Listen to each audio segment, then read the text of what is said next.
ಓಂ ಶಾಂತಿ. Date ಆಗಿದೆ 6 February 1974.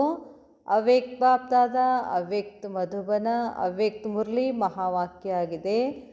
ಪರಖನೆ ಕಿ ಶಕ್ತಿ ಸೆ ಮಹಾರಥಿ ಕಿ ಪರಖ್. ಪರಖನೆ ಕಿ ಶಕ್ತಿಯಿಂದ ಮಹಾರಥಿಯ ಪರಖ್ ಅಂತ ಹೇಳ್ತಾರೆ ಬಾಬಾ.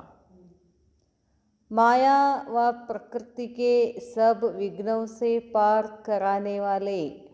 ಮಾಯೆ ಮತ್ತು ಪ್ರಕೃತಿಯ ಎಲ್ಲ ವಿಘ್ನಗಳಿಂದ ಪಾರು ಮಾಡುವಂತಹ ವಿಘ್ನ ವಿನಾಶಕ ಅಷ್ಟಶಕ್ತಿಯೋं का वरदान देने वाले. ಅಷ್ಟಶಕ್ತಿಗಳ ವರದಾನ ಕೊಡುವಂತಹ ಶಕ್ತಿದಾತ. अपना सब कुछ बच्चों को समर्पित करने वाले. ಶಿವಬಾಬಾ ಏನು ಮಾಡ್ತಾರೆ, ತಮ್ಮದೆಲ್ಲ ಏನಿದೆಯೋ ಎಲ್ಲ ಮಕ್ಕಳಿಗೆ ಸಮರ್ಪಿತ ಮಾಡ್ತಾರೆ. ಅಂಥ ಸರ್ವಸ್ವ ತ್ಯಾಗಿ ಮತ್ತು ನಿಷ್ಕಾಮ ಸೇವಾಧಾರಿ ಶಿವಬಾಬಾ ಹೇಳ್ತಾರೆ, ಜೈಸೆ ಬಾಪ್ ಕಾ ಆಹ್ವಾನ್ ಕರ್ ಸಕ್ತೆ ಹೋ ಅರ್ಥಾತ್ ಸರ್ವಶಕ್ತಿವಾನ್ ಕಾ ಆಹ್ವಾನ್ ಕರ್ ಸಕ್ತೆ ಹೋ. ಹೇಗೆ ಬಾಬಾರವರನ್ನು ಆಹ್ವಾನ ಮಾಡ್ತಾ ಇದ್ದೀವಿ, ಬಾಬಾ ಬಾ ಅಂಥೇಳಿ, ಅದೇ ಥರ ಎಲ್ಲ ಶಕ್ತಿಗಳನ್ನು ಆಹ್ವಾನ ಮಾಡ್ತಾ ಇದ್ದೀರಾ. ಹೇ ಶಾಂತಿ ಶಕ್ತಿ ಆ ಜಾವೋ ಆ ಜಾವೋ, ಈ ಥರ ಆಹ್ವಾನ ಮಾಡ್ತೀರಿ ನೀವು. ಎಲ್ಲ ಶಕ್ತಿಗಳನ್ನು ಆಹ್ವಾನ ಮಾಡ್ತೀರಿ ನೀವು. वैसे ही अपने में जिस समय जिस शक्ति की आवश्यकता होती है, क्या उस शक्ति का आह्वान कर सकते हो. ಈಗೆಲ್ಲ ನಿಮ್ಮ ಹತ್ರ ಶಕ್ತಿಗಳು ತುಂಬಿಕೊಂಡಿದ್ದೀರಾ, ಇದ್ದಾವೆ. ಆದರೆ ಅಪ್ಪನೇ ಮೇ ತಮ್ಮಲ್ಲಿ ಯಾವ ಸಮಯದಲ್ಲಿ ಯಾವ ಶಕ್ತಿಯ ಅವಶ್ಯಕತೆ ಇದೆಯೋ ಆ ಶಕ್ತಿಯನ್ನು ಆಹ್ವಾನ ಮಾಡೋಕ್ಕಾಗ್ತದೇನು, ಮಾಡಲಿಕ್ಕೆ ಸಾಧ್ಯ ಇದೆ ಏನು ನಿಮ್ಗೆ ಅಂತಾರೆ ಬಾಬಾ. ಅರ್ಥಾತ್ ಸಮಾಯಿ ಹುಯಿ ಶಕ್ತಿ ಕೋ ಸ್ವರೂಪ ಮೇ ಲಾ ಸಕ್ತೆ ಹೋ. ಅದರ ಅರ್ಥ ಏನು, ನಿಮ್ಮೊಳಗಡೆ ಎಲ್ಲ ಶಕ್ತಿಗಳಿದಾವೆ. ಆ ಎಲ್ಲ ಶಕ್ತಿಗಳನ್ನು ಸಮಯಕ್ಕನುಸಾರವಾಗಿ ಸ್ವರೂಪದಲ್ಲಿ ಬರ್ತೀರೇನು ಅಂತ ಕೇಳ್ತಾರೆ ಬಾಬಾ. ಯಾವಾಗ ಶಾಂತಿ ಬೇಕೋ ಶಾಂತಿ ಧಾರಣೆ ಮಾಡ್ಕೊಳ್ಬೇಕು. ಯಾವಾಗ ಪ್ರೇಮದ ಶಕ್ತಿ ಬೇಕು, ಯಾರಿಗೆ ಪ್ರೇಮ ಪ್ಯಾಸಿಯಿಂದ ಬಂದಿರ್ತಾರೆ ಆತ್ಮಗಳು, ಅವ್ರಿಗೆ ಪ್ರೇಮ, ಆವಾಗ ನಿಮ್ಮಲ್ಲಿ ಪ್ರೇಮದ ಶಕ್ತಿ ಜಾಗೃತ ಆಗ್ತದೇನು, ಅವ್ರಿಗೆ ಪ್ರೇಮದ ಶಕ್ತಿಯನ್ನು ಕೊಡ್ತೀರೇನು. ಜೈಸೆ ಪಾಪ್ ಕೋ ಅವ್ಯಕ್ತ ಸೆ ವ್ಯಕ್ತ ಮೇ ಲಾತೆ ಹೋ. ಬಾಬಾ ಅವ್ಯಕ್ತಿದ್ದಾರೆ, ಅವ್ರನ್ನೇನು ಮಾಡ್ತೀವಿ, ಕರೆದು ಕರೆದು ಕರೆದು ಕರೆದು 2500 ವರ್ಷಗಳಿಂದ ದ್ವಾಪರ ಯುಗದಿಂದ ಪರಮಾತ್ಮನ ಕರೆದಿದ್ದೀವಲ್ಲ ನಾವು ಕರೆದಿದ್ದಕ್ಕೆ ಅವ್ಯಕ್ತದಿಂದ ಹೆಂಗೆ ಬಂದರು, ವ್ಯಕ್ತದಲ್ಲಿ ಬಂದರು, ಕರಿತೀವಲ್ಲ ಬಾಬಾಗ. ಕ್ಯೋಂಕಿ ಅಬ್ ಸಮಯ ಹೇ ಸರ್ವಶಕ್ತಿಯೋಂ ಕೋ ವ್ಯಕ್ತ ಕರ್ನೆ ಕಾ. ಈಗ ಸಮಯ ಎಂಥದ್ದಿದೆ ಅಂತೆ, ಎಲ್ಲ ಶಕ್ತಿಗಳನ್ನು ವ್ಯಕ್ತ ರೂಪದಲ್ಲಿ ತಗೊಂಡು ಬರಬೇಕು. ತಥಾ ಪ್ರಸಿದ್ಧ ಕರ್ನೇಕ, ಎಲ್ಲ ಶಕ್ತಿಗಳನ್ನು ಪ್ರಸಿದ್ಧಿ ಮಾಡಬೇಕು. ಯಾವ್ಯಾವ ಶಕ್ತಿ, ಸಹನ ಶಕ್ತಿ ಹೊರಗೆ ಹಾಕಿ. ಸಹನ ಶಕ್ತಿ ಹೊರಗೆ ಹಾಕೋದಂದ್ರೆ ಯಾರು ಏನಾರು ಅಂದ ಕೂಡಲೇ ಏನು ಮಾಡಬೇಕು, ಆ ಕ್ಷಣನ ಅವ್ರಿಗೇನು ಮಾಡಿಬಿಡ್ಬೇಕು, ಕ್ಷಮಿಸ್ಬಿಡ್ಬೇಕು. ಸಹನ ಶಕ್ತಿ ಅಂದರೆ ಏನು ತಿಳ್ಕೊಂಡು ನಾವು ಸುಮ್ಮ ಕೂಡೋದಂತಲ್ಲ, ಅಲ್ಲ. ಆ ಕ್ಷಣನೇ ಆತ್ಮನನ್ನು ಏನು ಮಾಡ್ಬೇಕಂತಾರೆ ಬಾಬಾ, ಕ್ಷಮಿಸ್ಬಿಡ್ಬೇಕು. ಅದಕ್ಕೆ ಸಹನ ಶಕ್ತಿ ಅಂತ. ಮತ್ತು ಹೇಳಿದ್ರೆ ಪರಖನೆಗೆ ಶಕ್ತಿ. ಯಾವುದೋ ಆತ್ಮ ಬಂದು ನಮ್ಮನ್ನೇನೋ ಮಾಡ್ಬೇಕಂತ ಮಾಡ್ತಿರ್ತದೆ, ಅವಾಗ ನಾವೇನು ಮಾಡಬೇಕು, ಪರಖ ಮಾಡಬೇಕು. ಆತ್ಮನ ಪರಖ ಮಾಡಿ ಏನು ಮಾಡಬೇಕು, ಅದು ಆತ್ಮನಿಗೆ ಶಕ್ತಿ ಕೊಡಬೇಕು. ಅವಾಗೂ ಸಹನ ತಗೊಳ್ಳೇಬೇಕು. ಸಹನ ತಗೊಳ್ಳೋದಂದ್ರೆ ಏನು, ಆತ್ಮಗಳಿಗೆ ಶಕ್ತಿ ಕೊಡಬೇಕು. ಅದು ಹೇಳ್ತಾರೆ ಬಾಬಾ. ಈ ಥರ ನೀವು ಶಕ್ತಿಗಳನ್ನು ಪ್ರಯೋಗದಲ್ಲಿ ತಗೊಂಡು ಬಂದಾಗ ನೀವೇನಾಗ್ತೀರಾ, ಪ್ರಸಿದ್ಧಿ ಆಗ್ತೀರಾ ಅಂತ ಹೇಳ್ತಾರೆ ಬಾಬಾ. जिस शक्ति की आवश्यकता होती है, क्या उस शक्ति का आह्वान कर सकते हो, अर्थात समाई हुई शक्ति को स्वरूप में ला सकते हो. जैसे बाप को अव्यक्त से व्यक्त में लाते हो, क्या इसी प्रकार हर शक्ति को कार्य में व्यक्त कर सकते हो. ಶಿವಬಾಬಾ ಅವ್ಯಕ್ತಿದ್ರು, ಅವ್ಯಕ್ತದಿಂದ ವ್ಯಕ್ತದಲ್ಲಿ ಕರ್ಕೊಂಡು ಬಂದಿದ್ದೀವೋ ಹಾಗೆ ಅದೇ ಪ್ರಕಾರವಾಗಿ ಶಕ್ತಿಗಳನ್ನು ಕಾರ್ಯದಲ್ಲಿ ವ್ಯಕ್ತಪಡಿಸ್ಬೇಕು ಅಂತಾರೆ ಬಾಬಾ. ಅಶಾಂತ ವಾತಾವರಣ ಇರ್ತದೆ, ಅವ್ರ ಜೋಡಿ ಕೂಡಿ ನಾವು ಅಶಾಂತ ಆಗಬೇಕು, ಅಲ್ಲಿ ಶಾಂತ ಆಗಬೇಕು. ಯಾವಾಗ ನಾವು ಶಾಂತಿ ಶಕ್ತಿಯನ್ನು ಆಹ್ವಾನ ಮಾಡಿಕೊಂಡು ಶಾಂತ ಸ್ವರೂಪದಲ್ಲಿ ಕೂತ್ರೆ ಆ ಅಶಾಂತಿ ವಾತಾವರಣ ಕೂಡ ಏನಾಗ್ತದೆ, ಶಾಂತ ಆಗ್ತದೆ. ಅದಕ್ಕೇನಂತ ಹೇಳ್ತಾರೆ, ಸ್ವರೂಪದಲ್ಲಿ ಬರೋದು ಅಂತ ಹೇಳ್ತಾರೆ ಬಾಬಾ. ಬಾಬಾ ಹೇಳ್ತಾರೆ, ಹೇಗೆ ಸಭಾ ನಡೆದಿರ್ತದೆ, ಎಲ್ಲರೂ ಮಾತಾಡ್ಕೊತಿರ್ತಾರೆ, ಯಾವಾಗ ಸಿದ್ದೇಶ್ವರ ಸ್ವಾಮಿಗಳು ಬಂದು ಸ್ಟೇಜ್ ಮೇಲೆ ಬಂದು ಕೂಡ್ತಾರೋ ಆಟೋಮೆಟಿಕ್ ಎಲ್ಲ ಸಭಾ ಏನಾಗ್ತದೆ. ಅದರ ಅರ್ಥ ಏನು, ಆ ಶಾಂತಿ ಶಕ್ತಿಯನ್ನು ಅವರು ಸ್ವರೂಪದಲ್ಲಿ ತಗೊಂಡು ಬಂದರು, ಪ್ರಯೋಗದಲ್ಲಿ ತಗೊಂಡು ಬಂದರು ಅಂತ ಅರ್ಥ. ಕ್ಯೋಂಕಿ ಅಬ್ ಸಮಯ ಹೈ ಸರ್ವಶಕ್ತಿಯೋ ಕೋ ವ್ಯಕ್ತ ಕರ್ನೆ ಕಾ, ಎಲ್ಲ ಶಕ್ತಿಗಳನ್ನು ವ್ಯಕ್ತ ಮಾಡ್ತಕ್ಕಂಥ ಸಮಯ ಇದೆ. ಪ್ರಸಿದ್ಧ ಕರ್ನೆ ಕಾ, ಎಲ್ಲ ಶಕ್ತಿಗಳನ್ನು ಪ್ರಸಿದ್ಧ ಮಾಡಬೇಕು. जब प्रसिद्धि होगी तब ही शक्ति सेना के विजय का नारा बुलंद होगा. ಯಾವಾಗ ಪ್ರಸಿದ್ಧಿ ಆಗ್ತಿರೋ ಶಕ್ತಿ ಸೇನೆಯರ ವಿಜಯ ಆಗ್ತದೆ, ಆವಾಗ ವಿಜಯದ ನಗಾರೆ ಆವಾಜ್ ಬಾರಿಸ್ತದೆ. ಇಸ್ವೇ ಸಫಲತಾ ಕಾ ಮುಖ್ಯ ಆಧಾರ ಹೇ, ಇದರಲ್ಲಿ ಸಫಲತೆಯ ಮುಖ್ಯ ಆಧಾರ ಆಗಿದೆ ಪರಖನೆ ಕಿ ಶಕ್ತಿ. ಪರಖ್ ಮಾಡೋಕ್ಕೆ ಬರಬೇಕು, ತಪ್ಪು ಯಾವುದು ಸರಿ ಯಾವುದು, ನಾ ಏನು ಮಾಡಬೇಕು ಏನು ಮಾಡಬಾರ್ದು, ಈ ಆತ್ಮನಿಗೆ ಏನು ಕೊಡಬೇಕು, ಅದಕ್ಕೆ ಏನು ಬೇಕಾಗಿದೆ, ಇದನ್ನು ಪರಖ್ ಮಾಡಬೇಕು. जब परखने की शक्ति होगी तो ही अन्य शक्तियों से भी कार्य ले सकती हो. ಬಾಬಾ ಆಯ್ತು, ಎಲ್ಲದಕ್ಕಿಂತ ಮುಖ್ಯವಾದ ಶಕ್ತಿ ಅಂತ ಯಾವ ಹೇಳಿದ್ರು ಬಾಬಾ, ಪರಖನೆಗೆ ಶಕ್ತಿ. ಒಂದು ನಿನಗೆ ಪರಖನೆಗೆ ಶಕ್ತಿ ಬಂತು ಅಂತಂದರೆ ಅಲ್ಲಿ ನೀನು ಯಾವ ಶಕ್ತಿಗಳನ್ನು ಬಳಕೆ ಮಾಡಬೇಕು ಅನ್ನೋದು, ಯಾವ ಶಕ್ತಿಯನ್ನು ಕಾರ್ಯದಲ್ಲಿ ಹಾಕಬೇಕು ಅನ್ನೋದು ಗೊತ್ತಾಗ್ತದೆ. ಗೊತ್ತೇ ಆಗಲಿಲ್ಲ ಅಂದರೆ ಏನು ಮಾಡಬೇಕಂತ, ಶಾಂತಿ ಬೇಕಾದ್ರೆ ಶಕ್ತಿ ಕೊಡೋದು, ಶಾಂತಿ ಬೇಕಾದ್ರೆ ಪವಿತ್ರ, ಆ ಆತ್ಮಗಳು ಶಾಂತಿ ಬೇಕಂತ ಬಂದಿರ್ತಾರೆ, ನೀನು ಪವಿತ್ರ ಆಗು ಅಂದರೆ ಅದನ್ನು ಹೇಳ್ತಾರೆ ಬಾಬಾ. ಪರಖ ಮಾಡಿಕೊಂಡು ಯಾವ ಶಕ್ತಿ ಬೇಕೋ ಆ ಶಕ್ತಿಗಳನ್ನು ಕಾರ್ಯದಲ್ಲಿ ಹಾಕಬೇಕು. परखने की शक्ति कम होने और शक्तियों के युक्तियुक्त काम में न लाने से सदा सफलता मूर्त नहीं बन सकते. परखने की शक्ति ಕಡಿಮೆ ಇರೋದರಿಂದ ಶಕ್ತಿಗಳನ್ನು ಯುಕ್ತಿಯುಕ್ತವಾಗಿ ಕಾರ್ಯದಲ್ಲಿ ಆಗದೇ ಇರುವ ಕಾರಣ ಸದಾ ಸಫಲತಾ ಮೂರ್ತ ನಮಗೆ ಆಗಕ್ಕಾಗ್ತಿಲ್ಲ ಅಂತ ಹೇಳ್ತಾರೆ ಬಾಬಾ. ಅಷ್ಟಶಕ್ತಿಯ ಪ್ರತ್ಯಕ್ಷ ರೂಪ ಮೇ ದಿಖಾಯಿ ದೇನಿ ಚಾಹಿಯೇ, 8 ಶಕ್ತಿಗಳು ಏನಾಗಬೇಕು, ಪ್ರತ್ಯಕ್ಷದಲ್ಲಿ ಕಾಣಿಸ್ಬೇಕು ಅಂತಾರೆ ಬಾಬಾ. महावीर की निशानी यही है कि अष्टशक्तियाँ हर समय प्रत्यक्ष रूप में नजर आए.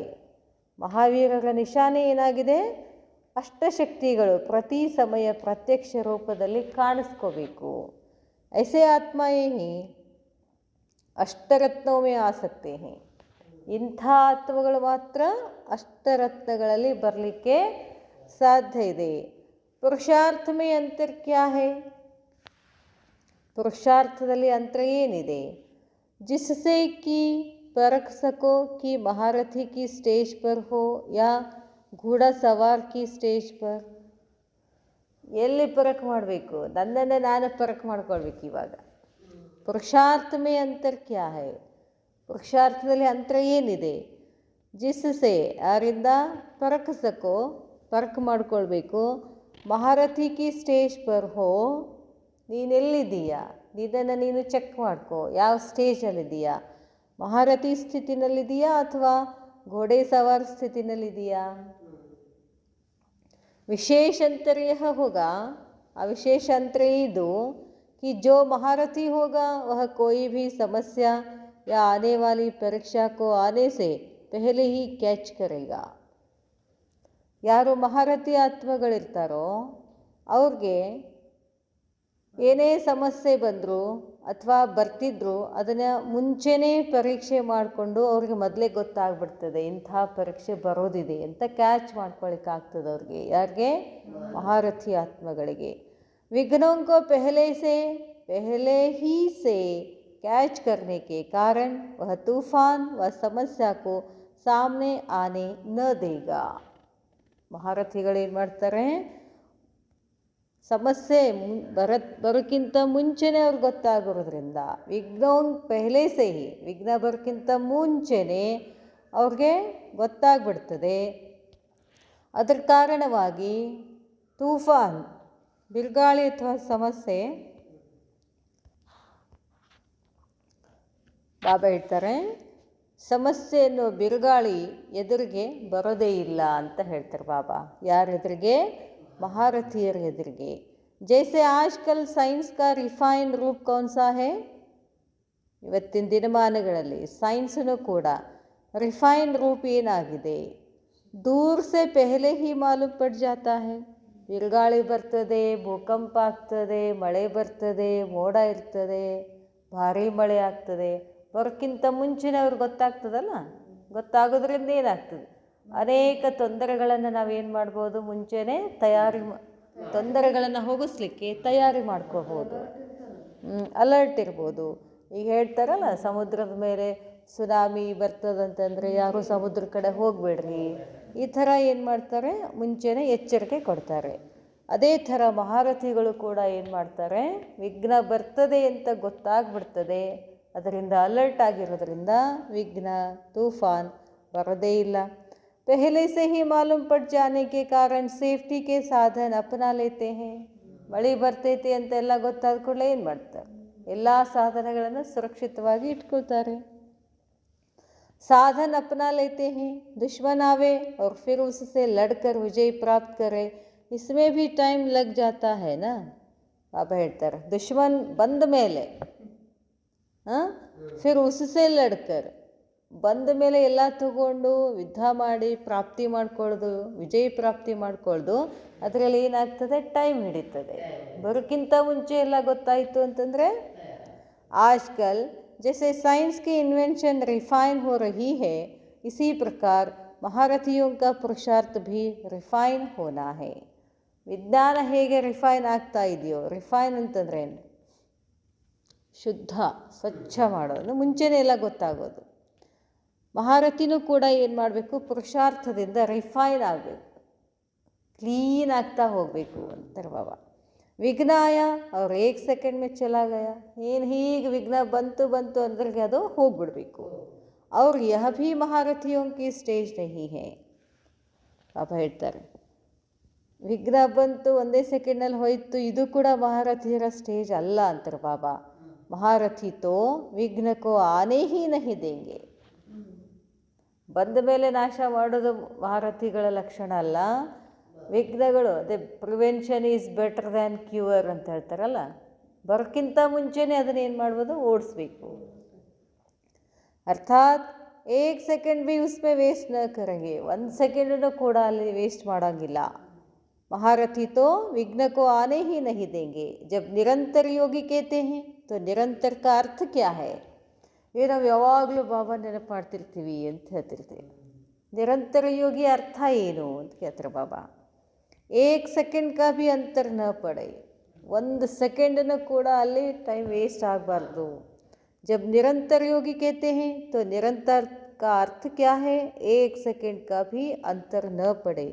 अगर माया आई और उसको हटाने में ही व्यस्त हुआ तो जो लगातार लगन में मगन रहने की स्टेज है तो उसमें अंतर पड़ेगा ना. ಮಾಯೆ ಬಂತು, ಅದನ್ನು ತೆಗಿಯೋದ್ರ ಸಲುವಾಗಿ ಅದ್ರ ಜೊತೆ ಯುದ್ಧ ಮಾಡ್ಕೋತ ಕೂತ್ರೆ ಟೈಮ್ ಏನಾಗ್ಬಿಡ್ತದೆ? ಅಲ್ಲಿ ವೇಸ್ಟ್ ಆಗಿಬಿಡ್ತದೆ. ಅಲ್ಲಿ ಟೈಮ್ ವೇಸ್ಟ್ ಆಯಿತು ಅಂತಂದರೆ ಪರಮಾತ್ಮನ ಜೊತೆಗೆ ಏನು ಲಗನ್ ಇರ್ತದೋ ಆ ಲಗನ್ನಲ್ಲಿ ಏನಾಗ್ಬಿಡ್ತದೆ? ಅಂತರ ಆಗಿಬಿಡ್ತದೆ, ಡಿಸ್ಟರ್ಬ್ಡ್ ಆಗಿಬಿಡ್ತೀವಿ. ಮಹಾರಥಿ ಅರ್ಥಾತ್ ಐಸಾ ಮಹಾನ್ ಪುರುಷಾರ್ಥ ಕರ್ನೆ ವಾಲೆ. ಮಹಾರಥಿ ಅದರ ಅರ್ಥ ಏನು? ಈ ರೀತಿ ಪುರುಷಾರ್ಥ ಮಹಾನ್ ಇರಬೇಕಲ್ಲ. ದೂರ ಸೆ ಭಗಾನೆ ಕಾ ಪುರುಷಾರ್ಥ ಹಿ ಮಹಾರಥಿಪನ್ ಕಿ ನಿಶಾನಿ ಹೇ. ಅಲ್ಲಿ ಅದು ವಿಘ್ನ ಬರ್ತಿದೆ ಅಂತಂದ್ರೆ ಅದನ್ನೆಲ್ಲ ಏನು ಮಾಡಬೇಕು? ಆ ಕಡೆ ವಾಪಸ್ ಕಳಿಸ್ಬೇಕು. ಅಂಥವ್ರಿಗೆ ಮಹಾರಥಿ ಅಂತ ಹೇಳ್ತಾರೆ ಅಂತ ಹೇಳ್ತಾರೆ ಬಾಬಾ. दिन प्रतिदिन आप लोग भी अनुभव करेंगे, कोई भी विघ्न आने वाला है तो बुद्धि में संकल्प आएगा कि कुछ होने वाला है. ದಿನ ಪ್ರತಿದಿನ ಹೋದಾಗೆ ನಿಮಗೂ ಅನುಭವಕ್ಕೆ ಬರ್ತದೆ, ವಿಘ್ನ ಬರೋದಿದೆ, ಬುದ್ಧಿನಲ್ಲಿ ಸಂಕಲ್ಪ ಬರ್ತದೆ, ಕುಚ್ ಹೋನೆ ವಾಲಾ ಹೇ, ಏನೋ ಆಗ್ತೈತಿ ಅಂತ. ಹೊರಗಡೆಯವ್ರಿಗೂ ಗೊತ್ತಾಗ್ತದೆ ನೋಡ್ರಿ. ಅವ್ರಿಗೂ ಯಾರ ಬುದ್ಧಿ ಸ್ವಚ್ಛ ಇರ್ತದೋ ಅವ್ರಿಗೆ ಗೊತ್ತಾಗ್ತದೆ. ಬಾಬಾ ಹೇಳ್ತಾರೆ फिर जितना जितना योग युक्त और युक्ति युक्त होगा उसे उतना ही आने वाला विघ्न स्पष्ट रूप में नजर आएगा.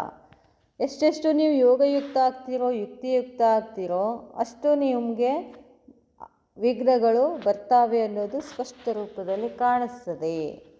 ಐಸಾ ದರ್ಪಣ್ ತಯಾರು ಹೋ ಜಾಯೇಗಾ, ಅಂಥ ಒಂದು ಕನ್ನಡಿ ತಯಾರಾಗ್ತದೆ. ಸಮರ್ಪಣ್ और ಸರ್ವಸ್ವ ತ್ಯಾಗಿ ಕಿಸ್ಕೋ ಕಹಾ ಜಾತಾ ಹೈ? ಸಮರ್ಪಣ ಮತ್ತು ಸರ್ವಸ್ವ ತ್ಯಾಗಿ ಅಂತ ಯಾರಿಗೆ ಹೇಳಲಾಗ್ತದೆ?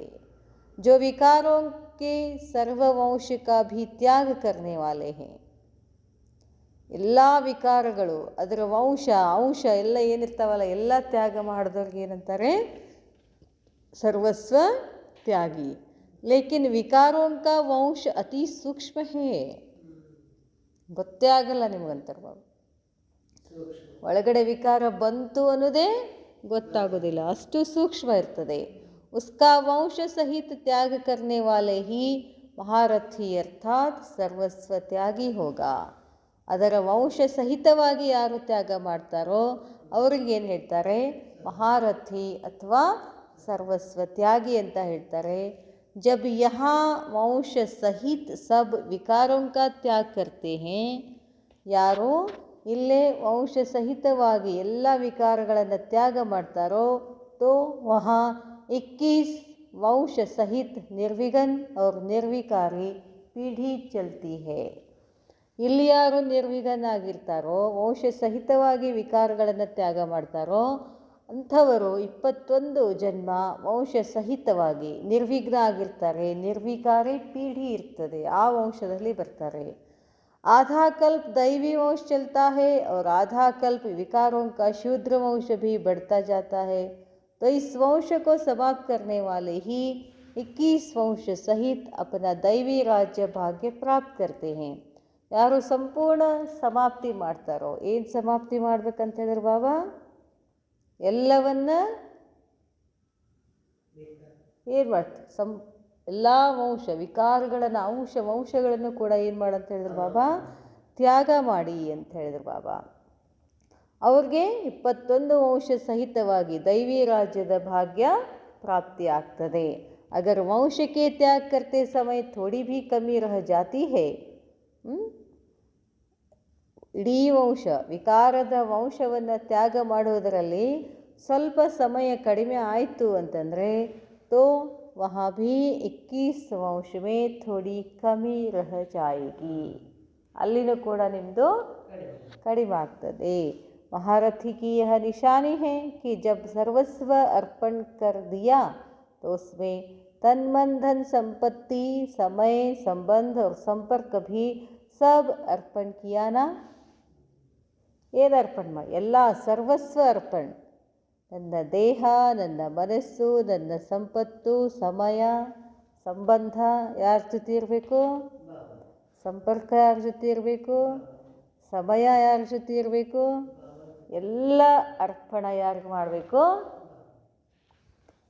अर्पण किया ना. अगर समय भी अपने प्रति लगाया और बाप की याद या बाप के कर्तव्य में नहीं लगाया तो जितना समय अपने प्रति लगाया तो उतना समय कट हो जाएगा. ನಿಮ್ಮ ಸಲುವಾಗೇ ಸಮಯ ಇಟ್ಕೊಂಡ್ರಿ ಅಂತಂದರೆ ಅಷ್ಟು ಜನ್ಮ ಏನಾಗ್ತದೆ? ಕಟ್ಟಾಗಿಬಿಡ್ತದೆ. जैसे भक्ति मार्ग में भी दान की हुई वस्तु अपने प्रति नहीं लगाते हैं. ಭಕ್ತಿ ಮಾರ್ಗದಲ್ಲಿ ಕೂಡ ದಾನ ಮಾಡಿದ ವಸ್ತುಗಳನ್ನು ತಮ್ಮ ಸಲುವಾಗಿ ಖರ್ಚು ಮಾಡೋದಿಲ್ಲ. ठीक इसी प्रकार ಅದೇ ತರಹ यहाँ भी हिसाब किताब है, ಇಲ್ಲಿನೂ ಲೆಕ್ಕಾಚಾರ ಇದೆ. स्वयं की कमजोरी प्रति व स्वयं के पुरुषार्थ के प्रति वस्तु लगाना यह जैसे कि अमानत में खयानत हो जाती है, ऐसा महीन पुरुषार्थ महारथी की निशानी है.